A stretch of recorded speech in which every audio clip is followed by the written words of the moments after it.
British Prime Minister David Cameron has called the riots pure criminality. Speaking after a meeting of the country's emergency committee, he promised that looters will face the full force of the law. Well, joining us live now is Gerard Batten, who's a member of the European Parliament.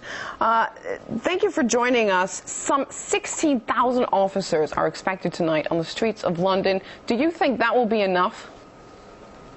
Well, I think that the police have been outnumbered so far. This is pure criminality. I agree with David Cameron on that. And I think that the point has come where we have to call in the armed forces. What we're seeing now is chaos and chaotic criminality across the whole of London. It's not confined to one place, as when we've had riots in the past. For example, in Brixton in the 1980s. This is now spreading across the whole of London.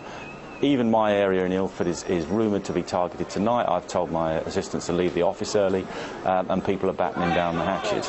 Now, what we should do, in my view, is pull our troops back from these pointless wars in Afghanistan, in Iraq, where we should never have been in the first place. Their only function, as far as I can see, is to help make Tony Blair a multi-millionaire in the USA. Let's get our troops back into this country and actually put them on the streets supporting the police in order to crush this criminal insurrection, because it's nothing better than that. What I've heard on some of your previous interviews is a lot of the usual wet special pleading about these poor disadvantaged people don't have jobs.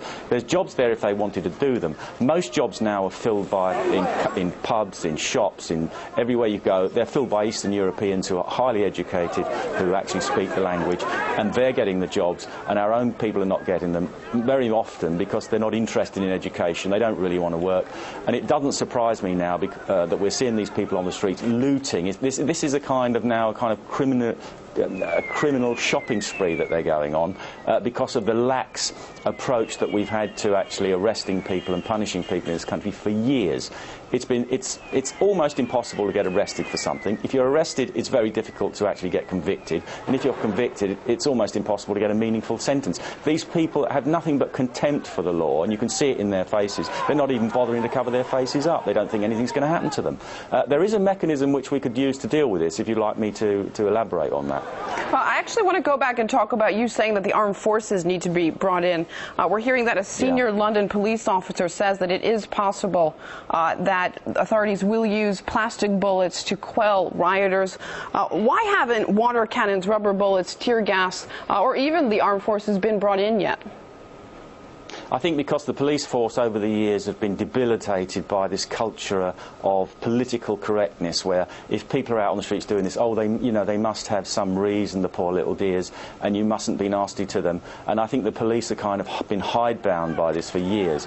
And I think this is what we're seeing it now. You can see images of the police now where they're under siege on the streets by these people. You've got women jumping from burning buildings to save their lives. I'm surprised that nobody's actually been burnt to death yet. And I think the time has come to get tough with this.